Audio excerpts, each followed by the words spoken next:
کیا آپ کے دل میں کسی کے لیے نفرت ہے؟ کیا آپ کا سکون چھن چکا ہے؟ آج کی اس ویڈیو میں ہم ایک ایسی کہانی سنائیں گے جو آپ کی زندگی بدل دے گی۔ ایک ایسی قرآنی آیت جس نے دشمنوں کو جگری دوست بنا دیا۔ کیا آپ تیار ہیں اس معجزے کو دیکھنے کے لیے؟ آئیے شروع کرتے ہیں انسانی جذبوں کی یہ انوکھی داستان۔ لڑنا جھگڑنا اور ناراضی۔ لڑنے جھگڑنے اور پھر ناراض ہو کر قطع تعلق کر لینے کو بہت سے لوگ مشکلات و مسائل کا آسان ترین حل سمجھتے ہیں۔ بالخصوص عورتیں حقائق سے فرار کے لیے قطع تعلق اور ناراضی کو اپنا مؤثر ہتھیار سمجھتی ہیں۔ اپنی نادانی سے وہ اسے اپنا حامی و مددگار جانتی ہیں، حالانکہ ناراضی سب سے زیادہ نقصان دہ چیز ہے۔ ایک عورت اپنے سسرال والوں سے لڑ جھگڑ کر بول چال بند کر لیتی ہے۔ دوسری عورت اپنی پڑوسن سے جھگڑا کرنے کے بعد آنا جانا بند کر دیتی ہے۔ کوئی خاتون اپنے بھائی اور اپنے بھائی کے گھر والوں سے مخاصمت رکھتی ہے۔ کوئی اپنی نند سے بیزار ہے اور اس سے مسلسل محاذ آ رہا ہے۔ حتیٰ کہ کئی عورتیں اپنے ماں باپ سے بھی تعلقات ختم کر لیتی ہیں۔ جب ان عورتوں سے اس کا سبب پوچھا جاتا ہے تو وہ جواب دیتی ہیں کہ کیا اللہ تعالیٰ نے اپنی کتاب میں یہ نہیں فرمایا وَاہْجُرْهُمْ حَجْرًا جَمِيلًا، اور شرافت کے ساتھ ان سے الگ ہو جاؤ۔ سوچنے کی بات یہ ہے کہ کیا یہ سارے عزیز و اقارب، رشتہ دار اور پڑوسی کافر ہیں؟ کیونکہ اس آیت میں تو کافروں سے الگ ہو جانے کا حکم ہے۔ اپنے قریبی رشتہ داروں کے ساتھ تو صلہ رحمی کی تاکید کی گئی ہے۔ جب ایسی زود رنج جھگڑالو خواتین سے پوچھا جاتا ہے کہ کیا یہ سارے لوگ کافر ہیں، تو ان کا جواب نفی میں ہوتا ہے۔ جب آپ بھی مسلمان ہیں تو پھر ان سے قطع تعلقی کیوں؟ حقیقت یہ ہے کہ مسلمان پر واضح ہے کہ وہ مسلمان کی دوسرے مسلمان سے قطع تعلقی پر نالا ہیں۔ اس کا کوئی عمل بھی اس وقت تک آسمان کی طرف نہیں جاتا جب تک کہ وہ تعلقات بحال نہ ہوں اور ناراضگی ختم نہ ہو جائے۔ فکر کا ایک ایسا تیر ہے جس کا ہدف کوئی دشمن نہیں ہوتا بلکہ ہمارا اپنا دل ہوتا ہے۔ اگر ہمارے نیک اعمال قبول نہ ہوں تو ایسی دنیا کا ہمیں کیا فائدہ؟ کئی خواتین کا موقف ہوتا ہے کہ وہ ناراضگی اور قطع تعلقات کے ذریعے اپنا سکون تلاش کرتی ہیں، حالانکہ یہ حقیقت سے بہت دور کی بات ہے۔ ان کا ایسا اقدام ہوتا ہے جو محض وسوسہ اور سراب غلط ہے، اس لیے کہ ہم اپنے عزیز و اقارب کے بغیر کیسے زندہ رہ سکتے ہیں؟ کیا کوئی عورت اپنے خاوند سے ناراض ہو کر سکون سے زندگی گزار سکتی ہے؟ کیا ایسی زندگی ہے؟ کیا ایسی عورت بہادری و فخر محسوس کر سکتی ہے؟ کیا قطع تعلق اور ناراضگی اس کے لیے انتہائی ضرر رساں ہے؟ اس کا تو بخار کی طرح علاج ہونا چاہیے۔ مسلم معاشرے کے لیے انتہائی افسوسناک بات ہے کہ کوئی مسلمان مرد یا عورت کسی کی طرف سے آنکھیں بند کر کے تعلقات ختم کر لے اور اس سے بات چیت ختم ہو جائے۔ کسی نے سچ ہی کہا ہے کہ ایک ہفتہ وارد قرآن میں انسانی زندگی تمام مسائل سے درخواست کی گئی ہے کہ تم سعادت کی کنجی پکڑ لو اور اسے استعمال کر کے دیکھو کہ تمہیں کتنا سکون ملتا ہے۔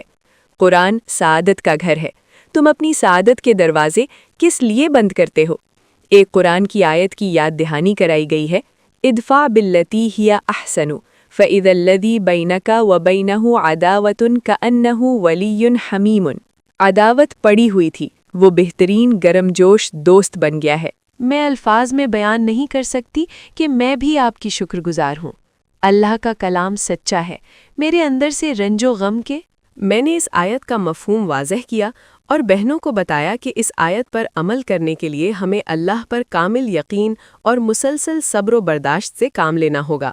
میں نے ان سے کہا کہ اللہ تعالیٰ اس آیت کے مطابق عمل کرنے والوں کے لیے بہت سی آسانیاں اور خوشیاں عطا فرماتا ہے۔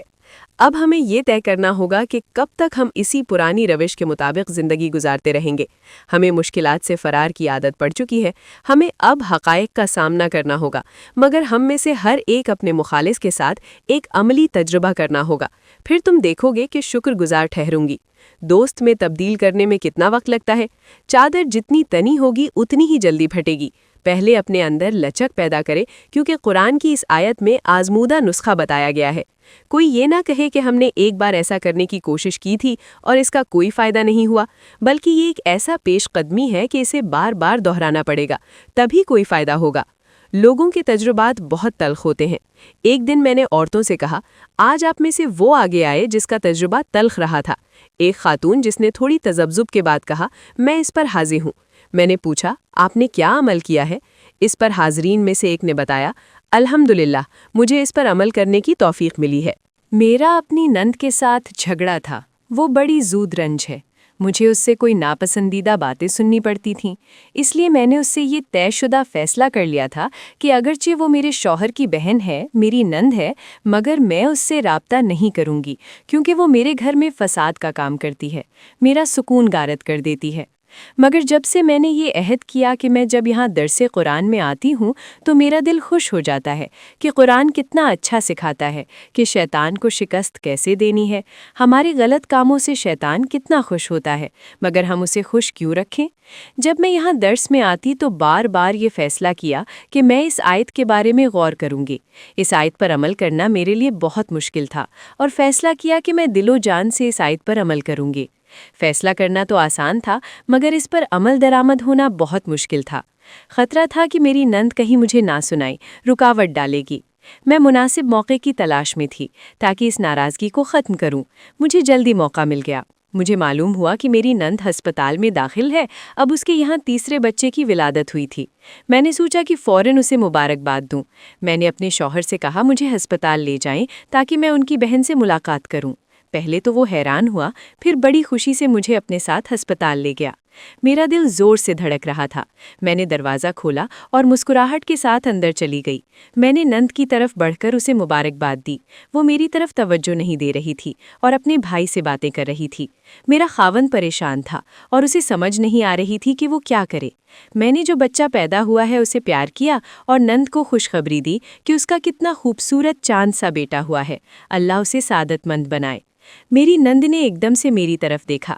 اس کے چہرے پر تھوڑی سی مسکراہٹ آئی۔ وہ کہنے لگی، میری پیاری بہن، تم ہسپتال میں آئیں، شکریہ۔ میں نے اسے دوبارہ پیار سے دیکھا اور کہا، میری بہن، میں نے تمہیں یاد کیا۔ سائے کم ہونے لگے۔ اب صرف فکر و دوستی کا احساس رہ گیا ہے۔ مجھے فخر کرنا ہوگا۔ میں نے اپنے شوہر کو رشک بھری نگاہوں سے دیکھا اور دل و دماغ میں ٹھنڈک محسوس کی کہ اب میں سکون سے رہ سکوں گی۔ گھر پہنچتے ہی میں نے کھانا تیار کیا اور اس کے گھر کھانا لے کر گئی۔ ان کی خیریت دریافت کی۔ اس کے بعد میں نے اس کے بچوں کے ساتھ وقت گزارا۔ اب میری کوشش اور محنت کا یہ نتیجہ نکلا کہ میرا دل مطمئن ہے اور میں پرسکون ہوں۔ اگر انسان ان آیات پر عمل کے بارے میں غور کرے تو معلوم ہوگا کہ اسے ہر طرف سے خیر و برکت نصیب ہوتی ہے اور اس کا دل سکون سے بھر جاتا ہے۔ مجھے اس بات کا یقین ہے کہ حقیقت جلد سامنے آئے گی۔ میں اس کے بچوں کا خیال رکھنے لگی۔ اب میری تدبیر سے وہ مجھ سے محبت کرنے لگی ہے۔ میں نے اس کے بچوں کے لیے اچھے تحفے لیے۔ جب میں اس کے گھر پہنچی تو اس نے مجھے دیکھ کر انکار نہ کیا، بلکہ بہت گرم جوشی سے میرا استقبال کیا، گویا ایک طویل جدائی کے بعد ملی ہوں۔ جب میں نے اسے دیکھا تو اسے گلے لگایا۔ اس کے بعد نند نے مجھے بتایا کہ اب مجھے ایسا لگتا ہے کہ میں تم سے دور نہیں رہ سکتی۔ حالانکہ شیطان نے ہمارے درمیان غلط فہمی ڈال دی تھی، مگر اللہ کا شکر ہے کہ اس نے قرآن کے الفاظ کے ذریعے ہمیں دوبارہ ایک کر دیا۔ کتنی بڑی تبدیلی پیدا ہو جاتی ہے۔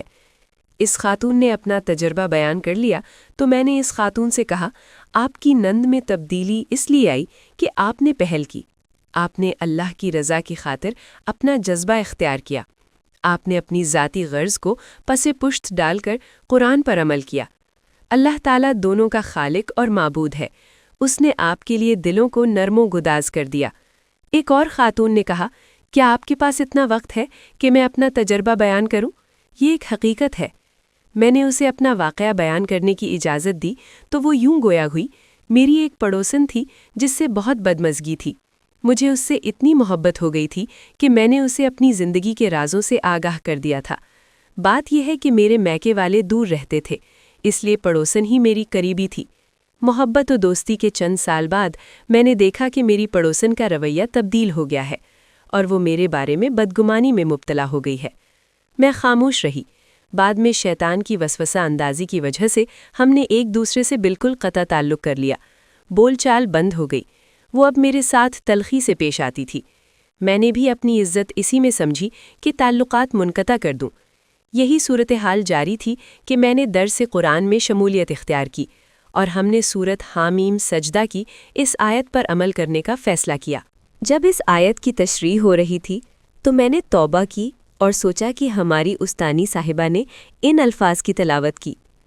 حقیقت یہ ہے کہ نیکی اور بدی ایک برابر نہیں، صبر کرنے والوں کو ہی یہ نصیب ہوتی ہے۔ اس وقت میں پکار اٹھی کہ میں کوشش کروں گی۔ درس قرآن سے واپس آئی تو سوچا کہ اب کیا کروں؟ میں مسلسل کوشش کروں گی اور ناکامی سے بچنے کے لیے نیت صاف رکھی۔ میرا عزم مجھے شیطان پر فتح کے لیے پکار رہا تھا۔ میں نے ایک بار اس سے گفتگو کرنے کا عزم کیا۔ جب اس کی گھر کے سامنے پہنچی تو سوچا کہ یہ کیا ہوگا؟ میں نے آرام سے اپنی تڑپ کا مظاہرہ کیا، کیونکہ میں اپنی پڑوسن کے غصے کا سامنا کرنے آئی ہوں۔ میرا مقصد اللہ کی رضا حاصل کرنا ہے۔ دروازہ کھلا تو وہ میرے سامنے کھڑی تھیں۔ میں نے پوچھا، مجھے اندر آنے کی اجازت دیں گی؟ اس نے پیار سے دروازہ کھول دیا۔ وہ طویل جدائی کے بعد میرے وہاں آنے پر گھبرائی ہوئی تھیں۔ میں نے شروع کیا، میں تمہارے پاس اس لیے آئی ہوں کہ مجھے معلوم ہوا ہے کہ میں نے کچھ غلطیاں کی ہیں اور میں ان کے لیے معذرت کرنے آئی ہوں۔ اللہ تعالیٰ کی ایک آیت پڑھی ہے اور اب اس پر عمل کرنا ہے۔ اب میری پڑوسن کی کوئی بات مجھے تکلیف نہیں پہنچاتی۔ میں نے اسے گلے لگایا، پھر تھوڑی دیر گپ شپ کی اور ہم دوبارہ سہیلیاں بن گئیں۔ میں اسے اپنے گھر لے آئی۔ اب اگر کوئی تلخی ہو تو میں برا نہیں مانتی، بلکہ برائی کا بدلہ اچھائی سے دیتی ہوں۔ میں نے اس بہن سے کہا، اللہ کا شکر ادا کریں کہ اس نے آپ کو اس عمل کی توفیق دی۔ شکریہ خالق کائنات اور مالک جسم و جان کا ادا کریں جس نے ہمیں خواہشات کا شکار نہیں ہونے دیا، ہمیں دوسروں کی اغراض کا نشانہ بننے کے لیے تنہا نہیں چھوڑا، بلکہ کلام مقدس سے ہماری رہنمائی فرمائی۔ خالق سبحان بہتر جانتا ہے کہ انسانوں کی بھلائی کس میں ہے، بس اس ہدایت پر شکر گزار رہیں جس نے انسانوں کی بہبود کے لیے اپنی آخری کتاب اپنے آخری رسول صلی اللہ علیہ وسلم کے ذریعے دنیا میں بھیجی۔ تو دوستو، کیا ہم آج اپنی انا کو مار کر کسی کو معاف نہیں کر سکتے؟ یاد رکھیں، رشتوں کو جوڑنا ہی اصل بہادری ہے۔ اللہ ہمیں قرآن پر عمل کرنے کی توفیق عطا فرمائے۔ اگر آپ کو یہ کہانی پسند آئی تو اسے اپنے پیاروں کے ساتھ ضرور شیئر کریں۔ مزید ایسی ایمان افروز ویڈیوز کے لیے ہمارے چینل کو سبسکرائب کریں۔ اللہ حافظ۔